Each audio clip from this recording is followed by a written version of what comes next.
Cool. Is this your guest? I think so.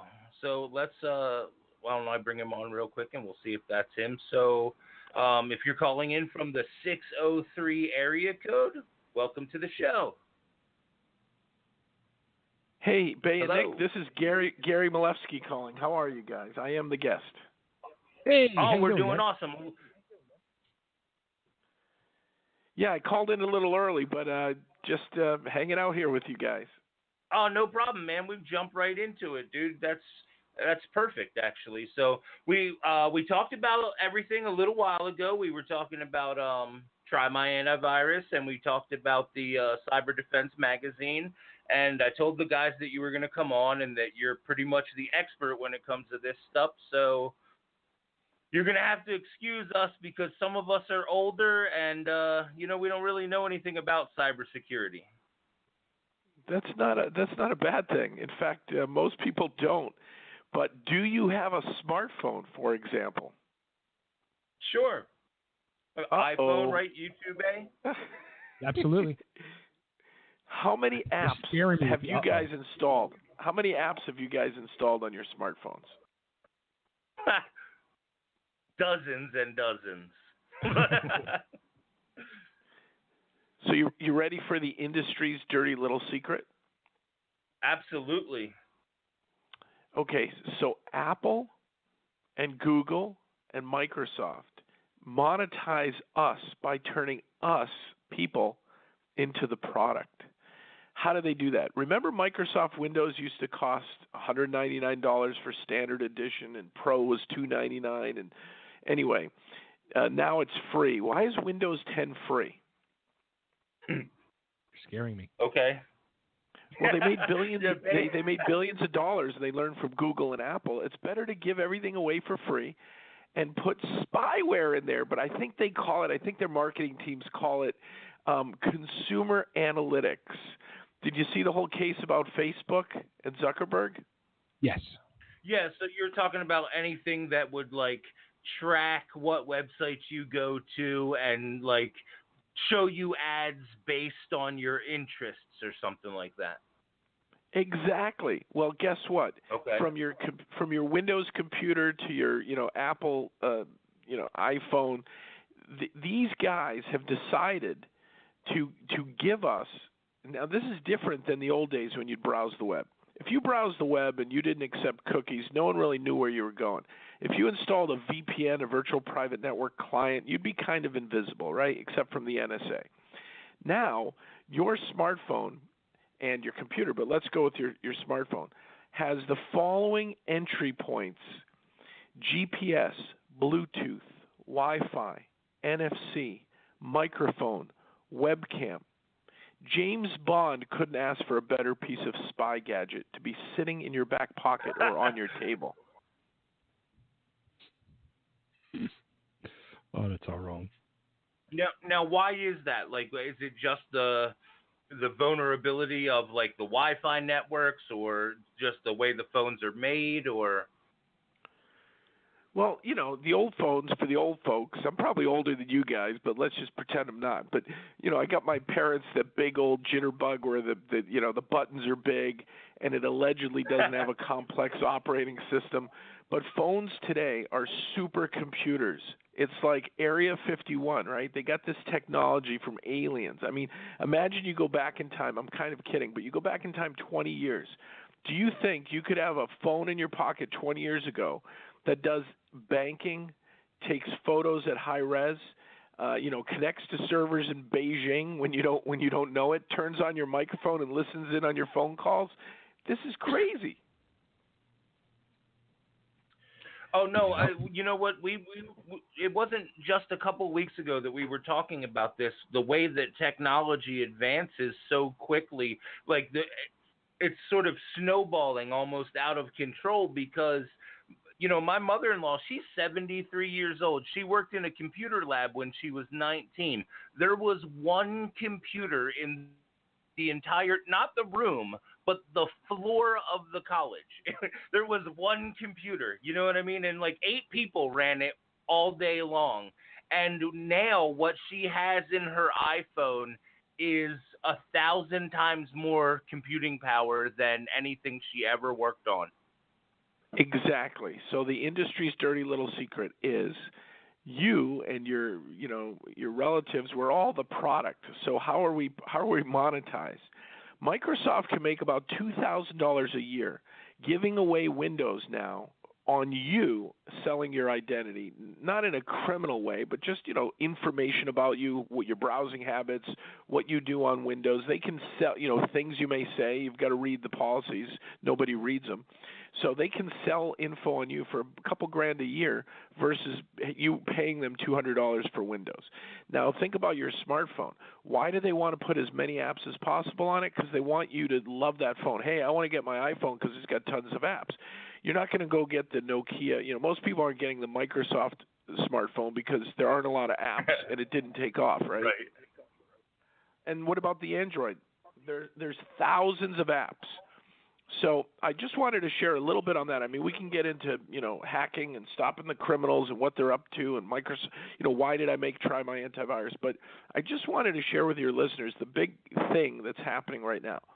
Example, Zuckerberg gets a call from Apple. Hey, Mark, can you tone it down? What do you mean? Well, you're geolocating people so often on the iPhone. You literally are seeing every footstep they make that you're draining the batteries. So Facebook had to rebuild their app to not spy on you so frequently.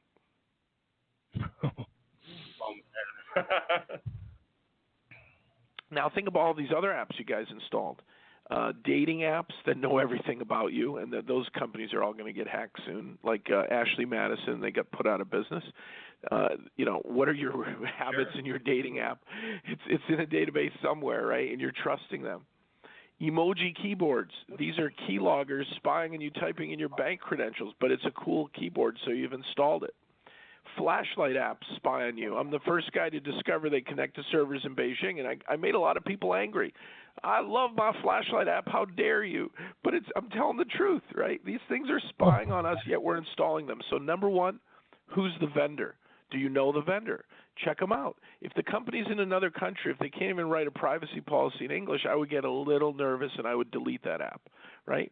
Clean up your smartphone, guys. How many apps do you use on your phone every day? Be honest. Yeah, well, I mean, it has increased over the last couple years, I would say. You know what I mean? But probably, I mean, on a daily basis, 6 maybe. Perfect. 6, right? So you've got 20 to 50 apps, but you're only using 6 of them. Right. Let's look at the 6 you're using, find out who makes them, and if they have an office in the U.S., that's a lot better than, some foreign national thing. Because what if you ever have to sue them? What if you have an identity theft because of that app? And these apps have way too much permission. They know who you are. They know your contact list. They geolocate you. They can turn on your microphone without telling you. They can turn on your camera and take pictures of you. They can spy on you. It's unbelievable, the apps we install without thinking about the permissions we're giving them. Now let's talk about our children. We're letting our kids install this stuff. No, you make a good point, because I think I have 3 games on my computer, and each one of those games has access to my credit card and my bank account. There you go. And it's really important to know who the vendors are. The good news is there's a new regulation that's coming out on May 25th, but it's not in the U.S. It's coming out in Europe, in the EU, and it's called GDPR. And believe it or not, the Europeans are going to get more privacy rights than Americans. They can literally opt out of any database. They can tell Google, stop tracking their search results. They can tell Facebook, you can't geolocate me anymore, down to a granular level. It comes out May 25th, and companies are going to get in big trouble, and they're going to get sued. Just to give you an example, when the Facebook news came out of the millions of records that went over to Cambridge Analytica, Facebook lost $4 billion in valuation on the stock market that week. It's pretty serious. Yeah, wow. So now, privacy let me ask matters. You, does that mean Go ahead. Does that mean that if you're downloading an app and it says trusted app, or you notice it's by Ubisoft or something like that, does that necessarily mean that they're safe still? Well, it means that it's a company that usually has an office, like in the U.S., right? And that means you could sue them if you wanted to. They'll probably have a strong privacy policy, but the privacy policy, if you read it, I've read a lot of these, will tell you you've given them permission to collect a lot of information on you. And none of them, I mean, I could call all these companies up and say, who's your chief security officer? Well, we can't tell you that. Do you encrypt the data? We can't tell you that. Is it easily hackable? Of course not. And then the next day they're in the news they got hacked, right? Uber said they were impenetrable. They got 50,000 records stolen out of their database. I mean, the list goes on and on. Do you know how many records of American citizens have been stolen so far? No. All of them. If you go to privacy, all of them.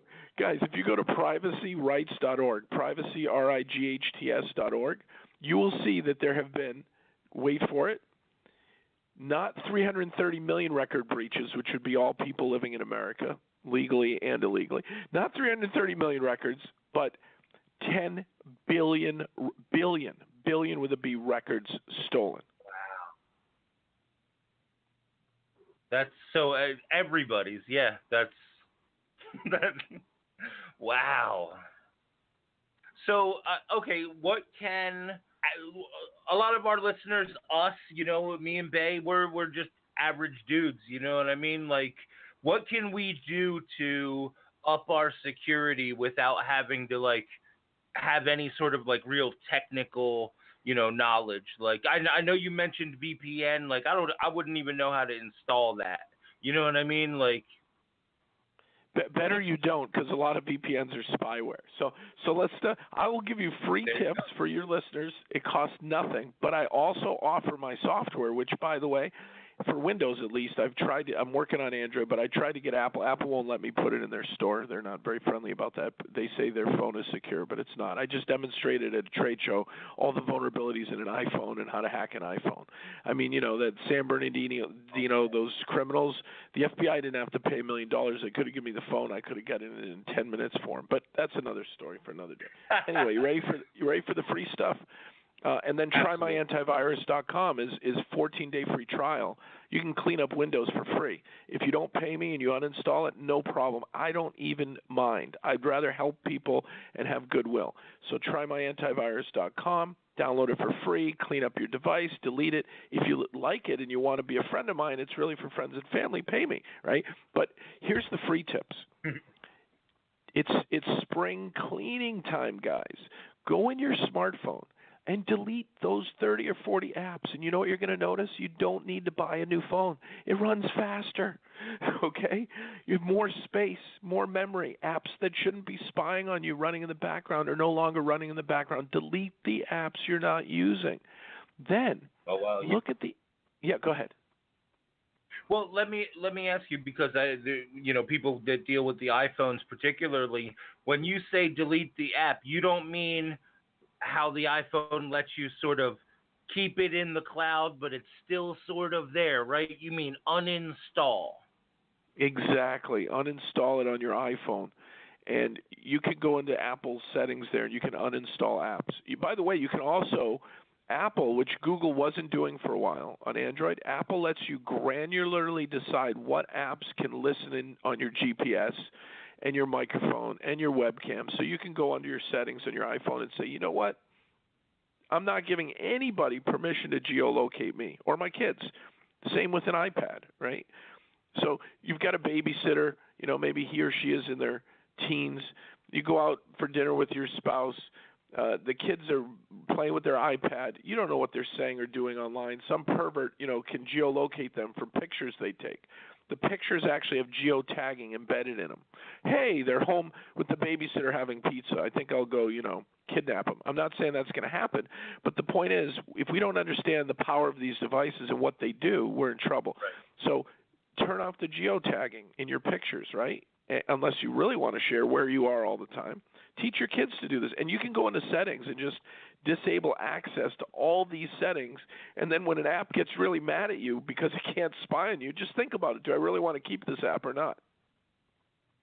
Right, because there are some that I've had that have been like, if you're not going to do this, it's going to expire, or you're not going to be able to use it after so many days, or That's scary because and you're talking about the geolocating. Like, does that mean that there's the potential for somebody to say, oh, okay, we know that at 8:15 he's at his house, and at 9:30 he's at this school, and at 10:30 he's at the office.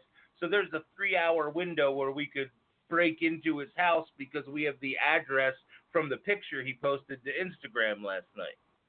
Absolutely, and they also call some of those smart people porch pirates, because if you're having a UPS delivery and they know you're not home, they're going to nab your goods during the holidays. That's how people die.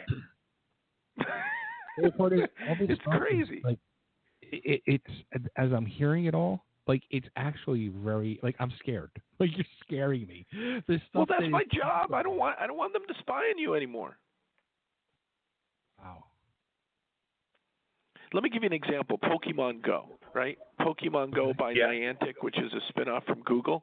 Here's like 3 things that piece of creepware crap software did to our kids and our adults. 3 things. 1, Google the story. Funny I say use Google. Maybe Smart Page it or Start Page it or whatever it's called, the better one, a Start Page. But anyway, or DuckDuckGo, which doesn't spy on you when you type things in. Anyway, you search the following. 2 guys go off a cliff using Pokemon Go. It happened in the West Coast. They're playing Pokemon Go. They're looking for their virtual characters. They see like Pikachu, and they rush to get Pikachu or whoever it is, and they go off the cliff, and they're in the hospital. Okay, that's creepware, man. I mean, it's bizarre. Pokemon Go collects a lot of data on its users. Pokemon Go has these special areas. This is bizarre. Churches, hospitals, libraries, schools, and police stations where you can get special characters. So some guy goes to get special characters literally behind a police department, and he almost gets kidnapped. The guy's, at knife point, steal his phone, steal his credit cards and his wallet, threaten his life, and they're literally behind a police department. This is what they fake because you can see other players in the game, and you can chase down those hot characters. That's, I'm from Phoenix, and we had like 7 people walk out into traffic because of Pokemon Go. Yeah, and the third thing is the companies, do we all have insurance policies for our employees? I mean, I have a policy that says no Pokemon Go during working hours. We're not responsible for traffic cliffs or mass, Google this one, the mass New York Central Park trampling over Pokemon Go. That's just wow. So that's so a trusted app. That's a trusted app. Oh, you know what it is? Because I would say if I was looking at that app, I'd be like, oh no, Pokemon, that's got to be like Nintendo or something, right? That's trusted. That's legit. So when you're in your house, you're playing your old Nintendo, the good old days, no internet connection, not the new Nintendo or new Xbox. They don't know anything about you. Today, look, in 2013, I went on the news. People wouldn't listen to me. I said, listen, the Samsung smart TVs, the LGs, have a privacy policy that says the following. People thought I was crazy because I read the policy. It says there is a microphone in this television set. After you've connected to Wi-Fi and are on the internet, we will be collecting information on you. Don't say anything within the room of this television, this device, that you wouldn't want to be recorded. We record it, convert it to text, put it in a database, in a cloud server in South Korea.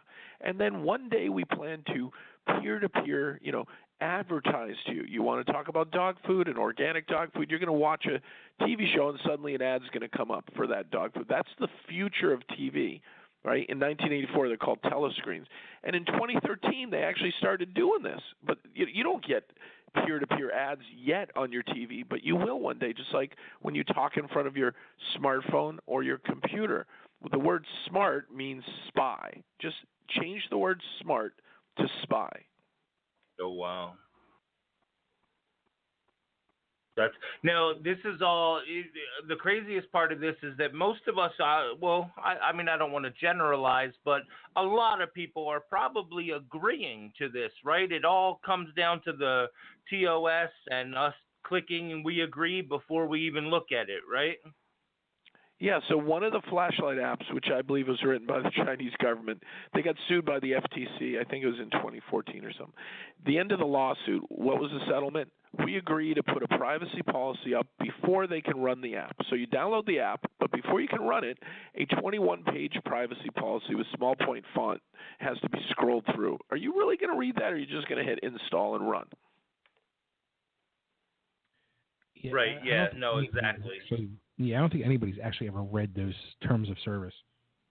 Nobody does. I'm the only guy who does. There may be a few other of us crazy people, but listen, privacy is important. I don't want Alexa telling me, "Oh, I noticed you flushed too many times today. Time for, anti-constipation stuff, or time for more toilet paper." Ordering it from Jeff Bezos, drone pilots shipping it over remotely, dropping it off in front of your doorstep, credit card charged automatically. I mean, that's the future, guys, if we let it happen. So how do we avoid it? Number one, you call your congressman, you call your senator, and you say, "I like what you started to do with Facebook, but that wasn't enough. I want my privacy back." Zuckerberg, when he was interviewed, one of the senators said to him, "Hey, buddy, what hotel did you stay at last night?" And he goes, "I don't feel comfortable telling you that." Maybe that's his favorite hotel, and he just doesn't want his safety at risk because there's a lot of people who don't like him. And he said, "That's my personal information." Yeah, but if you and I worked for Facebook, we could log into the database and see not only what hotel he stayed at, but turn on his microphone and his webcam and see who he was with in the hotel room. So we need to go to Congress, right? And we need to say, "Guys, this is not good. Privacy is important." Number two, which I actually tried to tell our president, and I think he's starting to listen, I did it in an interesting way. We need to build a huge wall around privacy, and we need to make the criminals pay for it. So you guys deserve a private phone experience, right? It's your phone. You have the right to privacy. And there's a debate in the government between strong encryption and weak encryption. And guys, if you have strong encryption, the VPN stuff and other things, criminals and enemy nation states won't be spying on you anymore. It's good for America. It's good for America. That's a lot of bad things have started with similar phrases. No, but think about it. Think about it for a sec, right? Here's a bad thing that started with a good phrase. Drive your 1976 Pinto. It's a good car. It creates jobs. It's good for America. Kaboom, right? I'm talking about actually returning your privacy to you. It's good for America. Sure. It's constitutional. It's constitutional. And guess what? GDP goes up. If everyone knows the iPhone is going in the direction of, being easily hacked or eavesdropped, they're not going to buy as many iPhones, right? I mean, if they know their iPhone turned into a 76 Pinto where you touch the bumper and it blows up, I don't think I want to own one of those. So the stronger the products are against backdoors and vulnerabilities and hacking, the more successful that company should be. Do you know that other nations won't buy some of our products anymore because they heard about backdoors that were put in them? Oh, wow. That's so. Okay, so we're talking about, is there a difference here between what we're talking about security-wise and what we're talking about antivirus-wise? Does it tie into each other, or are they two separate problems? No, it all ties in. So I created TryMyAntivirus.com mainly because I had to drive, an hour each way to visit my folks, actually an hour and a half each way, and waste a lot of time fixing and cleaning up my dad's computer. He was in the Navy. He's a great guy, but he doesn't know what he's doing with computers. He just hits the button. Someone says, "Oh, you're infected. Click here." He installs malware thinking it's some safe, free product. So I made this product. It's got my last name on it, not my right ski, my left ski antivirus, but no one's going to type that in. So TryMyAntivirus.com, I made this software that uses artificial intelligence, machine learning, cloud updates. It's kind of like driving a Porsche or a Cadillac instead of a Ford Pinto. If you put my software on Windows, I will find who's spying on you, and I will clean up the mess for you. That's what the software does. And really, I mean, it's not the whole answer. You know, the whole answer is for all of us citizens to get a little more vigilant, right? Absolutely. So, but this is a great first step, and it's gonna help you out with whatever's, clogging up your computer, stealing your information. It's gonna, penetrate that sort of wall of nonsense, whatever we're gonna call it, right?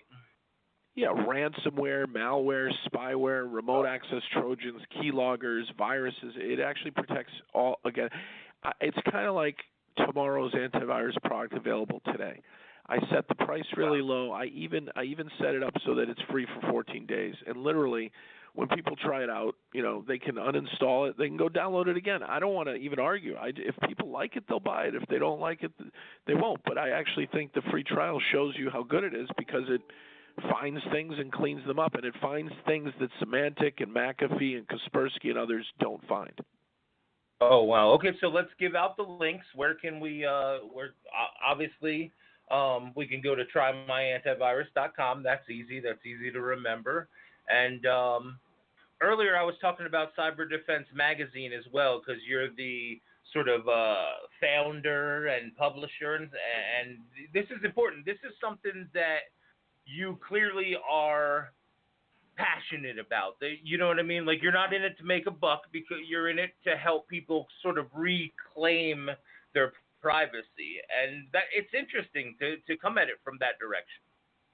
Exactly. And the magazine is free. It's 100 pages, comes out every month. I never sell your identity. You give me your email and, your first and last name, and we store it securely. And, if we have an opportunity to tell you about a trade show or something, we'll tell you about a trade show. You can opt out any time. It's a double opt-in database. And, we're not giving it to anyone. The idea here is to just get a lot of readers. We're actually up to 1.2 million annual readers, and we continue to grow. And it's pretty exciting.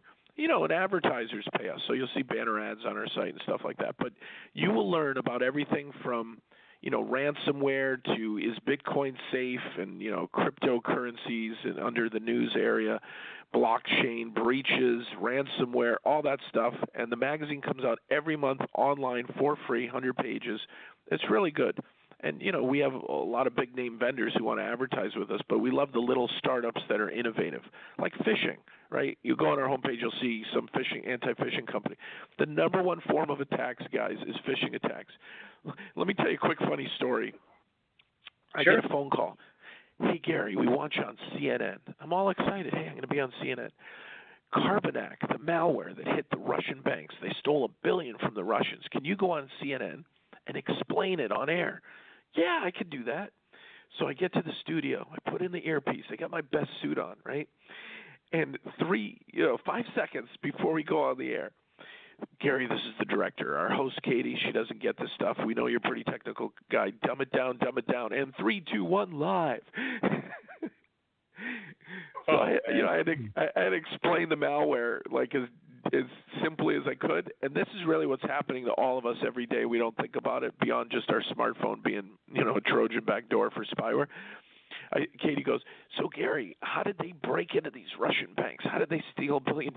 And I'm like deer in the headlights. And I'm thinking, okay, how do I dumb it down?